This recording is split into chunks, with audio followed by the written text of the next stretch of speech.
Welcome to Exploring Hobbies with your host, Jamie Fouché. Today's guest is Steve Sawyer, and the hobby is woodworking. Steve, thanks so much for joining us. Glad to be here. So tell me how you got started in woodworking. Well, I'm of an age that my father was of that post-war do-it-yourself generation. Mm-hmm. So he was an aviation mechanic during the war and was a mechanic after he came out. So he knew his way around tools, and so any home improvements that needed to be done, additions on the house and that sort of thing, my dad did it. So I was around tools and making things from an early age.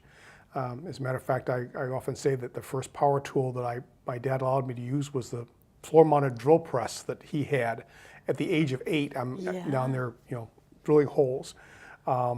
So that was the genesis, I suppose. And then, of course, there was shop class in junior high school. And in my early 20s, a relative got me involved into actually building furniture. And as I got older and got established in my own home, I picked up the hobby a little more in earnest in my late 20s, early 30s. But at that time, it was a little expensive. Plus the fact, you have children and other obligations. And I kind of, set it aside a little bit for a number of years. Probably about 10 years or so ago, I got back into it real seriously. I started adding to the collection of tools that I had started many years ago, and haven't looked back. So that's where I am now. Yeah, that's great. And are any of your children interested in it? Are they following in your footsteps in terms of leading by your example? And not so far. No? Not so Okay. far. My younger son, who's still at home, is 21, and he kind of has the make it gene. He's a welder. But he hasn't shown much interest in woodworking. Okay. And his one foray into woodworking, which I found out about after the fact, was a little frightening, and told him, check with me before you use the table saw again. Oh, So, no. Yeah. Okay, well, hopefully that all turned out okay. Yeah, everything came out okay, but there was just some evidence of some unsafe practices going on in the shop. All right, and that's why it's good to have a mentor, Yes, someone to yes. show you around those Yes, tools. yes. What are the different types of woodworking? Well, there are all kinds of things to do with wood. If I can just, the obvious thing is building furniture. Either things such as end tables, coffee tables, chairs, casework, which of course is chests of drawers and blanket chests, buffets, that sort of thing. That's probably where, that's kind of the center, I would say, of the hobby. But then you have little offshoots from that. You have people who are really into making boxes, these beautiful boxes with inlays and carving and that sort of thing. Carving itself is another whole subgenre. Some people do nothing but wood carving. They do these relief carvings, or they do three-dimensional carvings, of animals, birds, figures. Some people will make furniture and incorporate carving into that furniture. Chip carving is another specialty. And it's a little hard to describe. I should have brought a picture. But if you can imagine a flat piece of wood with little triangular pieces cut out of it so that a figure is formed on the surface. Okay, so kind of like a three-dimensional Well, or more- two-dimensional, right? I mean, yes, you've more- got yeah, texture to it. Yeah, more two-dimensional. It's kind of a figure and ground thing. Okay. You cut out areas to create the ground, and then the figure is the surface of the wood. Then you have chair making. It can be a separate subgenre. Some people may be familiar with the name Sam Maloof, who was famous for these beautifully proportioned and graceful rockers that he made. And a lot of people try to emulate that or do similar types of things, and that's all they do is just chairs. There are people that, we have a member of our woodworking club who's a professional. That's what he does for a living, is he makes custom one-of-a-kind pieces of furniture for very high-end clients. He'll make a dining room table that'll sell for $5,000 or $6,000, but it's a one-of-a-kind piece. Yeah. And the pieces that he does uses a lot of veneer. In other words, instead of being solid wood like you see these pieces here, he'll use a substrate, which is usually MDF or medium density fiberboard, and then it's covered with a veneer of various types of exotic woods, which gives him a lot more flexibility from a design standpoint, and it's much more durable because that substrate doesn't move as much, so this veneer remains intact. So we've talked about carving, we've talked about furniture making, lutherie, making musical instruments, banjos, guitars. As a matter of fact, I'm working on my first solid body electric guitar right now. So there's several fellows in our club that we all kind of got the bug about the same time. So we're kind of working together and learning together how to do this. Something new. Yeah, yeah. One of the fellows in our club took some classes where it was actually two related classes. One where you make all the pieces for an acoustic guitar, and the second class where you actually assemble it. People who only take the second class will actually buy a kit where all the pieces are already cut and ready to assemble, and they assemble it. And the fellow in our club that took this class, it was just amazing. He came home with a guitar that's probably worth maybe $1,200–1,500, and it's a beautiful guitar. And it's his first try, but he was doing it under the direction of an experienced luthier, and it came out very nicely. Some other little offshoots of this too. Some of us have gotten bit by the bug of restoring old woodworking machinery. You can look in catalogs and you see all these machines, jointers and planers and drill presses and that sort of thing. But another source for those machines, rather than buying them secondhand off of Craigslist or buying them new from the manufacturers, is to find somebody who has a basket case, something that's like one step away from the junkyard, and cleaning it up, getting all the rust off it, putting new bearings in it, replacing the broken parts, and putting this back into service. I have 2 pieces of machinery that I have, actually 3 pieces that I've done that with, one of which I sold. But it gives you a great deal of satisfaction to get a piece of machinery that it kind of harkens back to the golden era of American manufacturing back after World War II and even before World War II. Some of these beautiful machines that not only are functionally sound, but also have a beauty to them and a design sense that modern machinery doesn't have. Modern machinery is much more functional. So it's so fun to take these and put them back into useful service. That's great. I've seen where people have taken things like my mom has an old sewing machine that was restored, but it wasn't made functional again. So that's really amazing that you're able to get it working the way it used to work. And the neat thing is too, I've got a number of people in the neighborhood where I live that have vintage cars or hot rods, and at one time I thought, boy, it'd be fun to restore an old car like that, but you figure they only drive those cars maybe 4 or 5 times a year, you know, of course, for the Woodward Dream Cruise. But it's strictly a sunny day type of an item, whereas the machinery that I've restored, I can use that every day. And I could pass it along to my children or go back onto my estate if my children are not interested in it. But these machines will outlast me. So it gives you a great deal of satisfaction to do that. So you've mentioned quite a number of different types of woodworking. Yep. Do you have a favorite, or are there a few that are kind of more your specialty and then others you dabble in? As time goes on, you kind of evolve a little bit. I can't say that I have zeroed in on any particular type of furniture. My focus tends to be on a particular style, and that is the arts and crafts style. The arts and crafts style originated in England in the late 19th century. And it was kind of a reaction against mass production, the mass-produced furniture. Which is what is kind of ironic is that one of the most well-known designers of arts and crafts furniture was also a huge manufacturer, and that's Stickley. Stickley is still in business, and they still produce the same designs that were developed way back in the early part of the century. But they're very timeless. One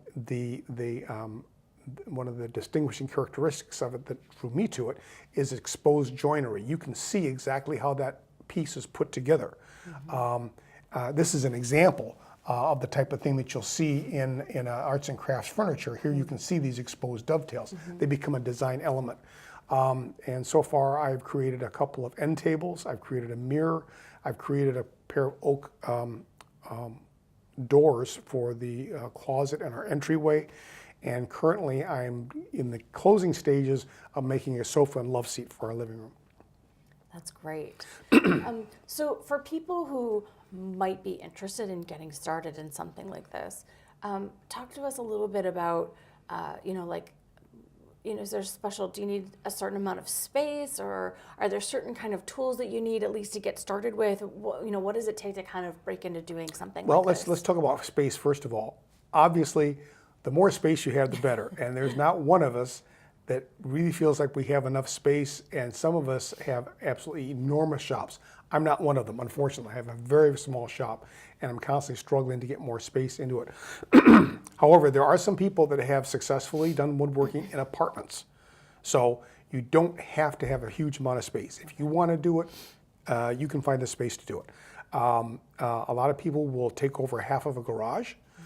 They'll strike a bargain with the wife, and they'll say, or the husband, and they'll say, look, if you let me park my car in the driveway and you can put your car in the garage, I'm going to take over this part for my shop. Another thing that allows you to make better use of that space is putting every piece of machinery on a mobile base so it can be moved around. Okay. So that something that's not being moved can be pushed off against a wall, and then you pull it out and you use it. That gets to be old after a while. You get tired of having to move 3 pieces of machinery every time you want to do an operation, but it allows you to get the job done. Mm-hmm. My advice to people getting into the hobby is to pick a piece that you want to build and say, okay, what tools and materials do I need to build that piece? For instance, if you look at this piece here, this is a serving tray. Mm-hmm. This is made out of solid cherry, and this could be made entirely with hand tools. Depending upon how, what your philosophy is in terms of buying tools, and by that I mean whether you feel it's a good idea to get an inexpensive tool, learn how to use it, and then trade up to a better tool, or to get the good tool right out of the gate. And there are pros and cons to both ways of doing it. But you could purchase the tools necessary to build something like this for probably, if you shop around carefully, you could probably get away for maybe $100, okay? And build this. You would have to rely on the mill to get this wood to this thickness. You can't usually walk into a mill and find wood. This is only 1/2 inch thick, but you'd have to go to the mill and have them plane and what they call face joint and plane the wood to this thickness for you, which is what I did, because at the time I made that, I didn't have a joiner and planer. Those are pieces of machinery that are used to take rough lumber to turn it into finished lumber. I didn't have that equipment at that time, so the mill that I bought this cherry from, I had them thickness that to the proper thickness, and then I was able to use hand tools for the rest of it. Something like this piece here, that has to be done with power tools. That's what they call a bandsaw box. Obviously, you need a bandsaw to do it. But in general, you pick a piece of furniture that you want to build, or a decorative item that you want to build out of wood, purchase the necessary tools to build that piece, and then pick another piece that you want to build. And say, okay, here are the tools I have. I can use these tools, but I need this one additional tool. And as you go on and build more and more pieces, you start to accumulate the tools. It can get very expensive. If you stick with this hobby for a while, it will not be unusual for you to have $5,000 to $10,000 worth of equipment sitting in your shop. And once again, that kind of goes back to the philosophy that you have in terms of the tool quality that you're using. And that can vary from tool to tool. For instance, if you have a router, which is a very common woodworking tool, but you don't use it very often, it may not make sense for you to make an investment in a really expensive router. So you get something that's a little more pedestrian and will get the job done, but not break the bank. If you're the type of person that does operations that uses a router a lot, you might want to spring for a really good router, spend good money on it, and realize it's the last router that you're ever going to buy. So it sounds like, investing in a better quality tool for something you're really going to use a lot sometimes makes a lot of sense. Yep. And if it's something you're only going to use occasionally, that might be an opportunity to and, save some money. And sometimes you have a tool, you don't know if you're going to use it a lot or not. So you go down to some place that sells, can I mention a store name? Yeah. If you go to some place like Harbor Freight, okay, Harbor Freight is known for having really cheap tools. And they're not real high quality, but sometimes they're good enough to get the job done. And there's a number of tools that I bought at Harbor Freight, used it for a while and said, I'm finding myself using that a lot. So I'll pass it off to another woodworker for half what I paid for it and go out and buy a good one because I found it to be very utilitarian. If I only find myself using it once a year, the one from Harbor Freight's just fine. Yeah. And for some of the larger pieces of equipment that might be much more of an investment, are there ways for you to rent those or some kind of like a bartering system or something where you might be able to get an opportunity to use something to try it out before you buy it? There are a number of options. There is an organization called MakerWorks. They have a facility out in Ann Arbor. It's a little expensive. I think it's, if I recall correctly, you can look it up online, but I think it's about $95 a month to join. And you have to take some classes. They're basic safety classes to make sure that you're not going to hurt yourself with the equipment that they have there. But that would make this equipment available to you. Another good option too is to get involved with a woodworking club, such as the one that I'm a member of. Yeah, you've mentioned your club. Tell us a little bit about that. That's the Southeast Michigan Woodworkers Club. Okay. You can find us online at semiww.org. And all you need to join the club is to send the board of directors an email, say I want to join. They give you, access to the forum, and you're able to come onto the forum and kibitz. Even if you don't join, you're free to read the forum to your heart's content. Okay. We do have a monthly meeting at the shop of one of our members out in Ypsilanti every month, and that's a really good resource. We all find ourselves sometimes in need of a piece of equipment that we don't have the money to invest in, and like what we were just saying, it's not the type of thing I'm going to use all the time, but for this job, I need it. Somebody in the club has that piece of equipment, and I can send them an email, or give them a call and say, hey, can I come over and use your whatever, and they say, sure, come on by. I know I've done this for other members in the club. Others have done it for me too, so it's a really good resource. Not only to be able to have access to other machinery, but to have other people to exchange ideas and ask questions about. That sofa and love seat I mentioned that I'm currently working on, I've been working on them for 2 years.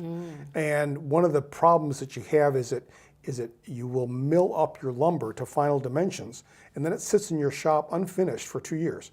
And it gets warm, and it gets cold, and it gets humid, and it gets dry, and what happens is this wood moves. So I had a long piece that goes across the back of these that has developed a twist in it.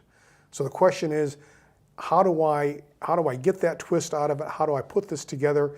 And I posted a message on the forum and said, hey, what would you guys do? And somebody says, I'd go out and buy a new piece of wood and remill it. And I thought to myself, with as much work and expenses I've gone into building these, another $60 for an extra piece of wood and a little extra work to remill those pieces of wood, it was the right way to go. But I was trying to make the ones I already had cut fit, and somebody said, wait a minute, So it's nice to have some people to bounce those ideas off of, or if you're completely lost, and try as to how to solve a problem, or what purchase you should make, or which design you should settle on. It's nice to have a group of people that are more than happy to give you their free opinions. It sounds like that club is a really great resource. It is. So hearing you talk about, some of these lengthy projects, it makes me wonder, is there a certain type of person who's really better for this kind of hobby than others, or is this something that anyone could really actually, get into? I'm kind of not the type of person to be doing this because I'm a person who tends to, I want to say get bored with things, but I kind of get to a point with something and then want to move on. Woodworking is probably the only thing that I have maintained an interest in for this long. It's the kind of thing that you don't want to go out and make. I've seen people do this, particularly a person who retires and they're fairly young, and they've got a fair amount of money, and they decide, I want to get into woodworking. They go out and buy all this equipment, and then decide, I really don't enjoy this that much, and the stuff sits there idle, and eventually they sell it off, and then, it's like, we could have avoided this trip. So I would advise people that first of all, ease into it. Find out whether or not you like it. I was trying to make some pieces, some decorative pieces for the sofa and love seat that I'm working on, and I wanted to use stained glass for those decorative elements. And I took a class in making stained glass, and boy, that was not for me. That is the most tedious thing I've ever done in my life. Some people just love it. I've done stained glass before. Yeah. It's not easy. Yeah. I just didn't enjoy it. As a matter of fact, I made a couple of the pieces, and I went back to the place where I took the classes, and I said, Marie, make those for me. How much do you want me to make those? Fine, I'll do it. Sometimes the best tool in the toolbox is a checkbook. Yeah. But anyway, like I said, you want to ease into it. But you do need to you need to have a certain amount of patience, because these things don't come together immediately. If you're like most of us, you've got a day job, you've got kids, you've got family obligations, you've got lawns to mow, houses to take care of, and that sort of thing. You might only get an hour a week if you're lucky. Once in a while, you get a glorious day where you get to spend 4 or 5 hours in the shop uninterrupted. Those are very few and far between. So you can't be the impatient type. And another thing, you don't want to be a perfectionist, because I could sit there and show any piece I have made. I could go through and show you every single mistake, everything that doesn't quite meet right, everything that's not quite straight. The casual observer would never see that. But if you're a perfectionist, everything has to fit perfectly and go together right the first time, you're going to be very frustrated. So you have to be patient. You have to be tolerant of your own limitations and the limitations of the media that you're working with. I mean, wood always moves, and it doesn't always behave the way you want it to. When you're trying to very precisely cut this piece of wood, it'll splinter on you. And that's okay. Now, how do I fix this? Some people say that the difference between a good woodworker and a mediocre woodworker is the ability to recover from mistakes. So you will make mistakes. The wood will do things that you don't expect it to, and then it's a matter of how do I fix that? Just yesterday, I was working on one of the legs of the sofa that I'm working on, and right on the corner, the grain was such that as I sanded it, the sandpaper came down and caught this little sliver and started to tear it off from the corner. So it was a matter of sanding it, putting a drop of super glue into the sawdust that had collected in there, waiting for it to set up, sanding it again, and repeating this process until I finally gotten that little piece of sliver to stick down so that I wasn't going to have a problem. Now I'm worried about what's going to happen to that spot when I try to finish it, because it's got a bunch of super glue soaked into that spot. So we'll see how it looks. Yeah, I'm hearing the need for lots of patience in your description of what that is.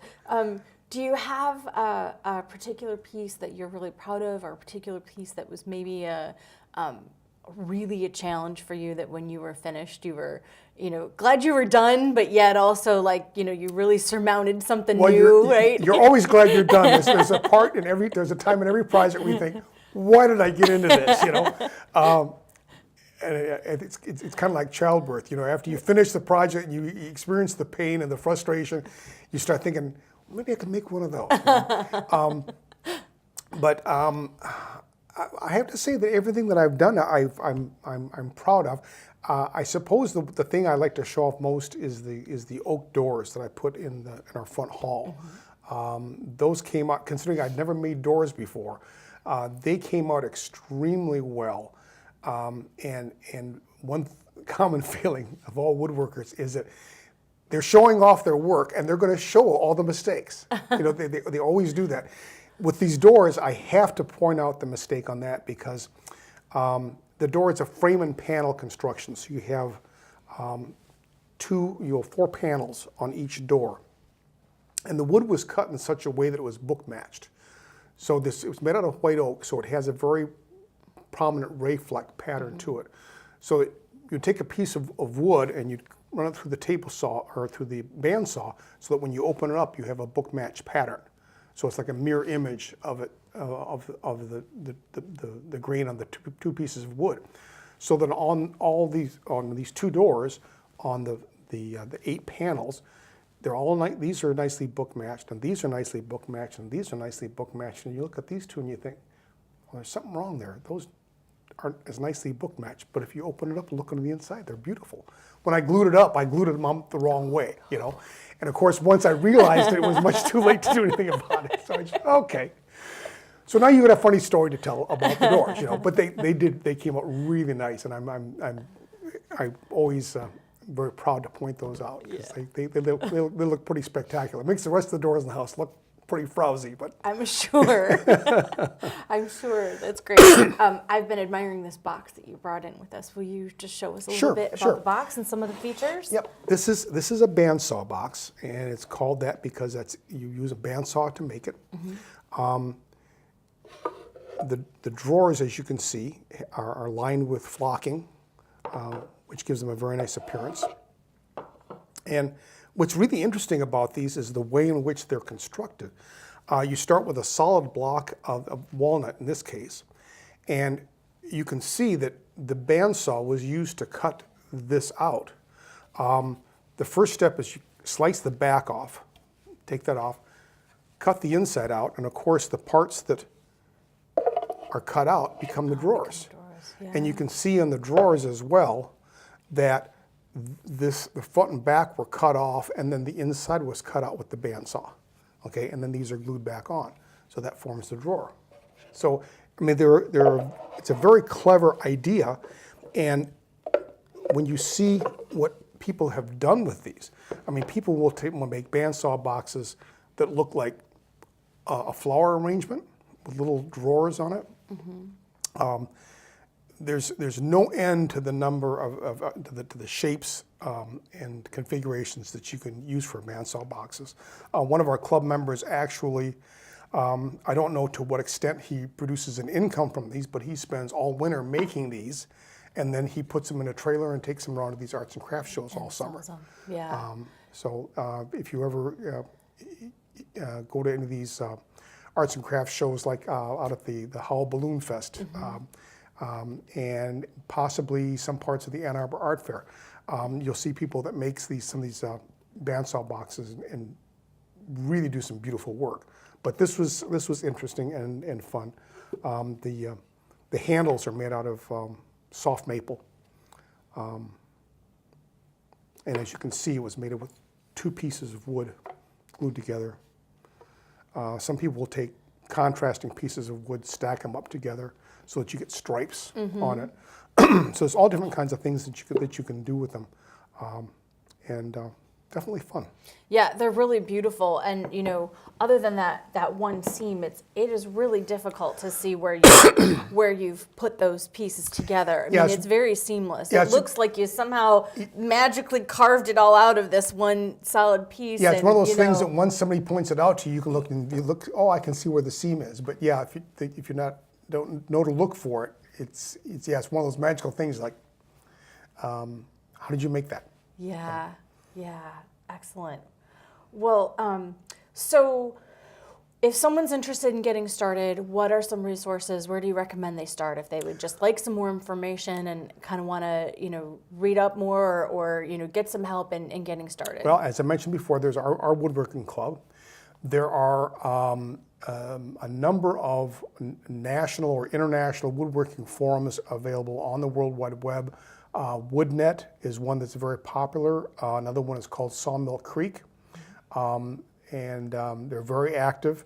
You can get the same kind of free advice and a lot of opinions from a lot of different people, and there's some very strong communities that form around those. For those who are interested in either purchasing or restoring old machinery, there are people that enjoy restoring old machinery so much that they have pole barns filled with machines that are either waiting to be restored or have been restored, and they can't, there's only so many drill presses that you can use. And quite often these people are looking for a good home for machines that they've restored. There's an organization called the Old Woodworking Machines Forum. It's owwm.org, I believe. Old Woodworking Machines Forum is a very good resource for motors and old machines and machine maintenance and machine repair. Of course, there are magazines. Woodcraft has their own magazine, and it's not called Woodcraft Magazine. I can't remember offhand what it is, but Woodcraft is one of the only, there's only 2 national chains of brick and mortar stores that sell woodworking supplies and tools and materials. And that's Woodcraft and Rockler. Woodcraft, I know, has a magazine. I don't believe Rockler does. But in this area, we have a Woodcraft on Gratiot in Sterling Heights. Okay. There's a Woodcraft in Canton, and Rockler has a store in Royal Oak. So those are resources. They quite often have seminars, demonstrations, that sort of thing. So that's a good resource. Googling just about any wood species, a furniture style, a tool name will just always pull up a wealth of information. Highly recommend joining a club. There's the Michigan Woodworkers Guild. There is, I'm not a carver, but I know that there is a Michigan or possibly southeastern Michigan wood carving club. Couldn't tell you off the top of my head what the name is, but once again, Google's your friend. Okay. There's a wood, something I completely failed to mention, wood turning. Okay. Taking lathes. Obviously, you can create turned items for like the legs of various period furniture, but you can also create hollow forms, bowls, plates. That is another whole subgenre of woodworking, and I don't know how I failed to mention that, but I don't do it. Okay. I tried to avoid getting on that slippery slope. But those are probably the best resources that I can think of. A club, those woodworking stores that are in the area, and if you're in the market for high quality woodworking tools, there's a company called Lee Valley. They're based out of Ottawa, Canada. Okay. And they have no brick and mortar stores in the United States, but they do have a brick and mortar store in London, Ontario, which is just a short drive up the road and well worth the trip. Just put a limit on your credit card or something when you go up there. Okay. Unfortunately, you'll be tempted, huh? Really, my wife and I went up there a couple of years ago. My son was spending the Christmas holidays out of town, so my wife and I went up there. They also sell high-end gardening tools, and she's a gardener. So it was a really dangerous place for the two of us to walk into, with both of us encouraging the other one to spend more money so we could spend more money. Okay. Anyway, we had a good time. So noted. Yes, so noted. Yes, yeah. Well, thank you so much, Steve, for joining us today. It was a pleasure to meet you. It was really interesting to hear about your hobby. Thanks for sharing some of your work. Okay. And thank you, everyone, for joining us on Exploring Hobbies. And we hope that you will join us for future episodes.